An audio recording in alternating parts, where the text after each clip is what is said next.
Hello, I'm Recoded Zaphod, and welcome to episode 21 on the Centricraft-2 server.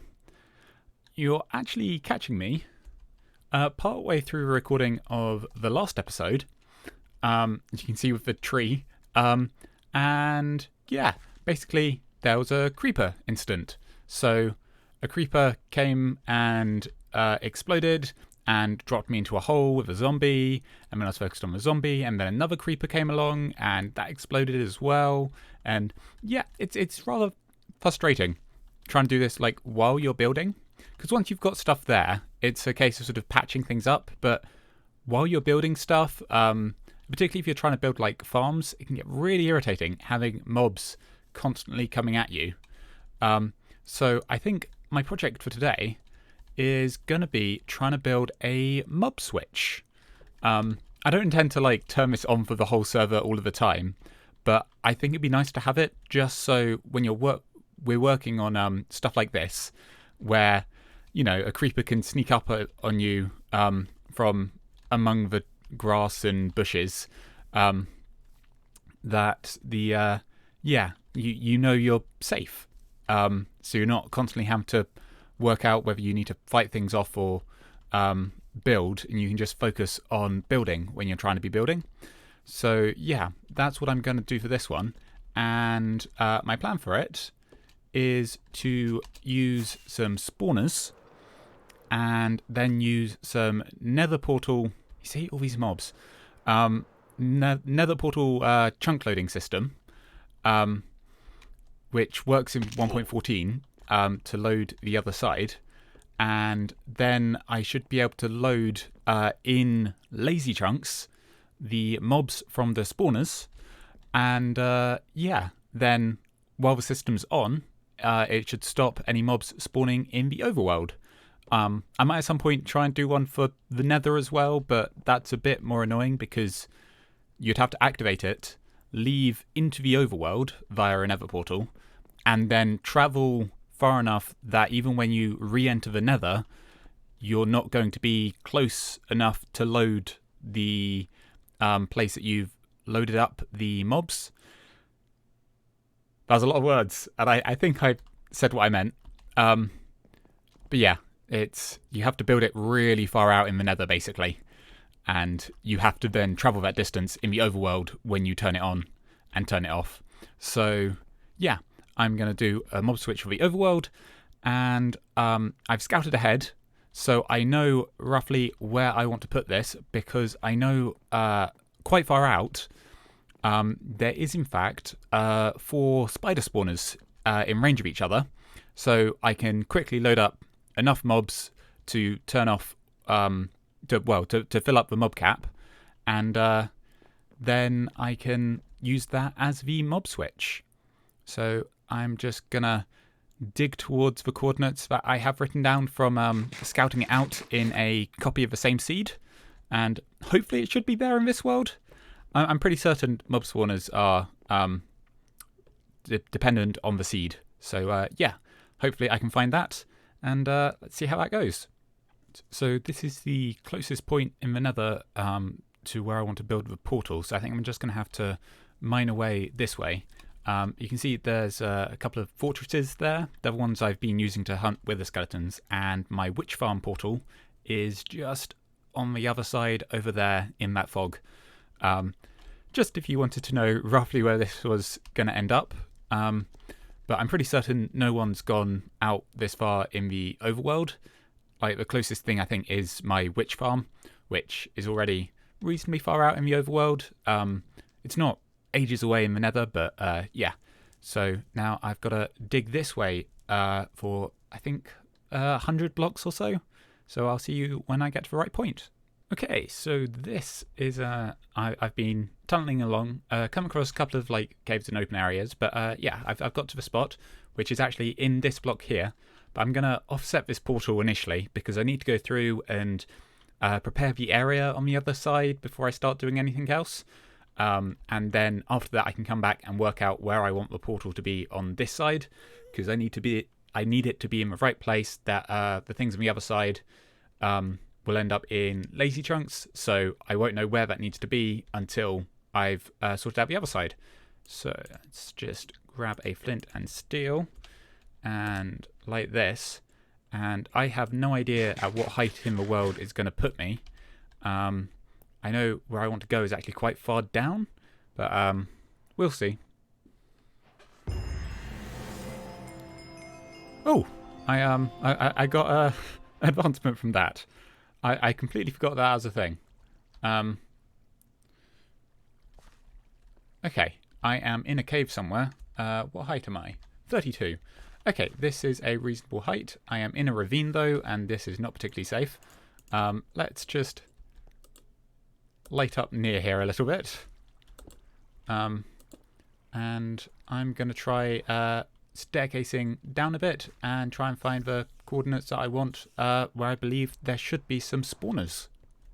Okay, so I've started digging down and already I can hear spiders hissing. So I'm trying to work out, do I want to go this way? Yeah, I want to go a few blocks that way. And I should have brought some torches with me. I guess I'm going to have to use some glowstone.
Gold.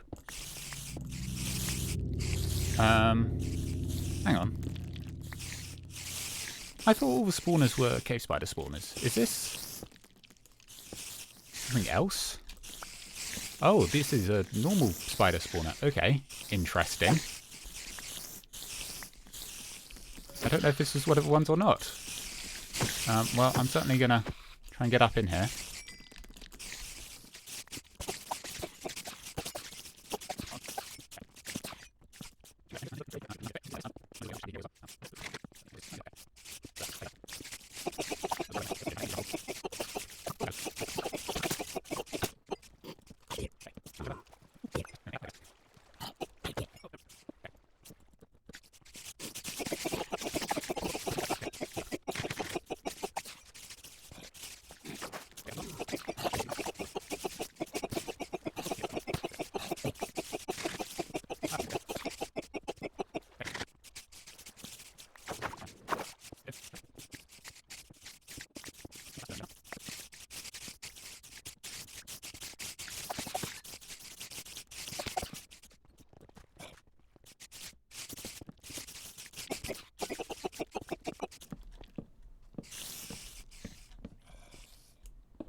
Ooh, okay.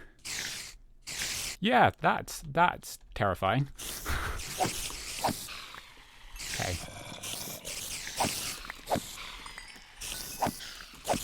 So many. I mean, this is what I want. I want lots so I can build a mob switch, but okay. Oh, nope, nope.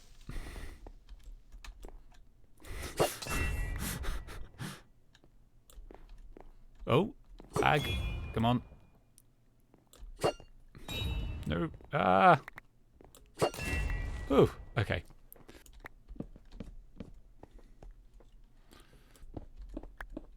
So, I've cleared away the space, and these are all lit up. And there are actually 5 spawners here, But I have a feeling that that one up there cannot be activated at the same time as this one over here, because it's 16 blocks. So even 1, 2. I think it is literally just across like this corner. Ooh.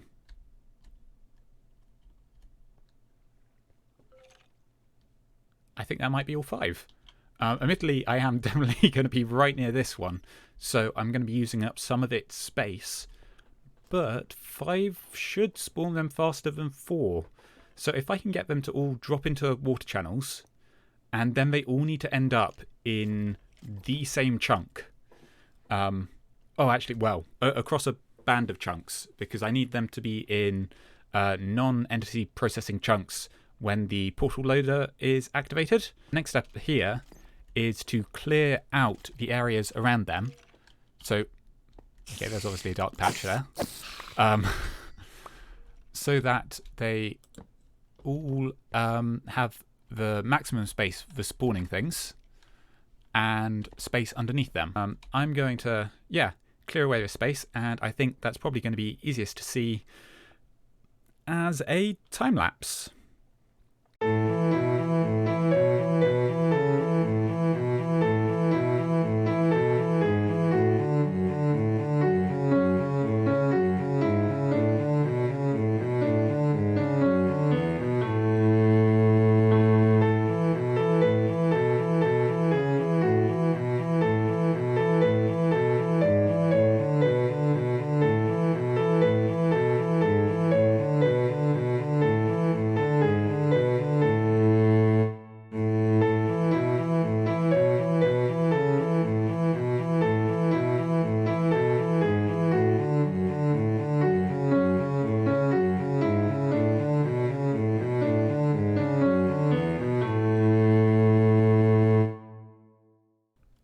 I'm going to pause the time lapse here because my pickaxe needs repairing a bit, and I want to go grab some buckets of water and some scaffolding so that I can use the scaffolding to get up to the ceiling so I can even that out. And there's a zombie somewhere. And then also for water so I can start putting it in and having it flow. So probably worked out, my idea is to have it all flow down into this corner here, which is, in fact, if I bring up, that's it, chunk borders, is in fact all inside a single chunk. So if I can get all of the spiders into one chunk, then that's the only one I need to worry about making sure it's in the non-entity processing chunks when I do the portal loading. So that's the plan for that. But I think rather than trying to do it like this with individual ones flowing into each other, I think I might tear out like this middle section and try and just have it go sort of diagonally upwards towards the corner and have just everything fall in and then run into that corner diagonally. So I need to go in a creative world and test the best way to have water flowing diagonally to get it all down into this corner. But still, I will have needed to dig out the amount I've dug out because they need to have enough space that when they spawn, they can drop out of the box so they're not checked for at the next spawning cycle. Of course, a lot of this is about efficiency, and as it's just about trying to get a whole load of mobs in here very quickly and then leaving, it doesn't matter that much. It's just about how much time it takes to reset the whole system if all the mobs despawn. So, yeah, efficiency isn't really a big issue here, but I might as well make it worthwhile. And I could always come back in future and change it up to like a string farm or something. But yeah, for now I'm going to go get some scaffolding and repair up my pick.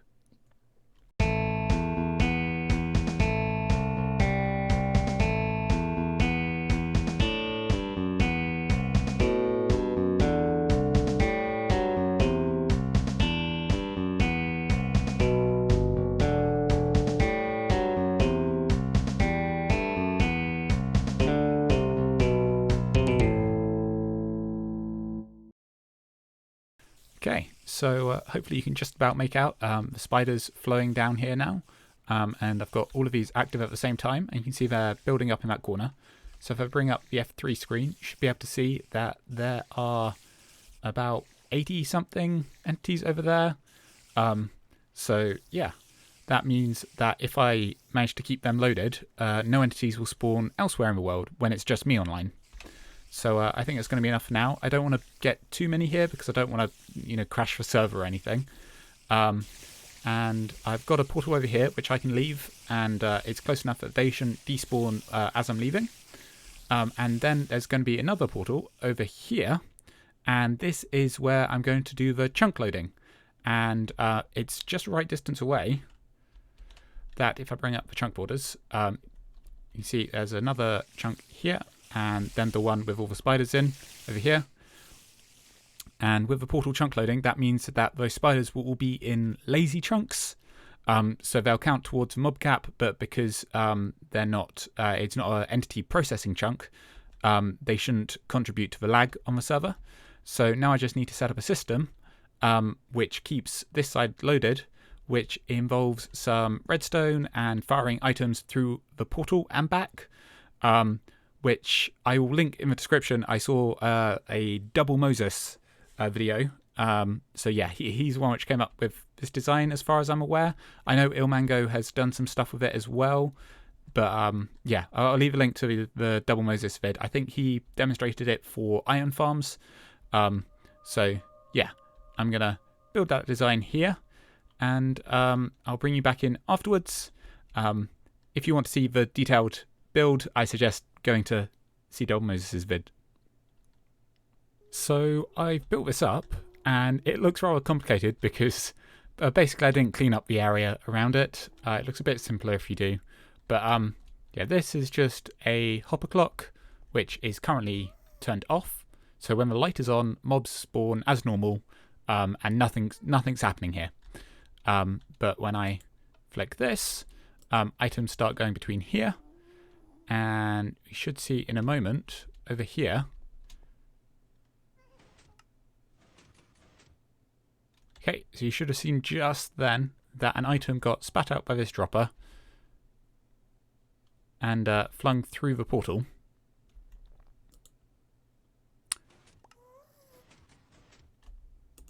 Okay, I wasn't quite expecting that. Sure. I think I had another item stuck in there from testing.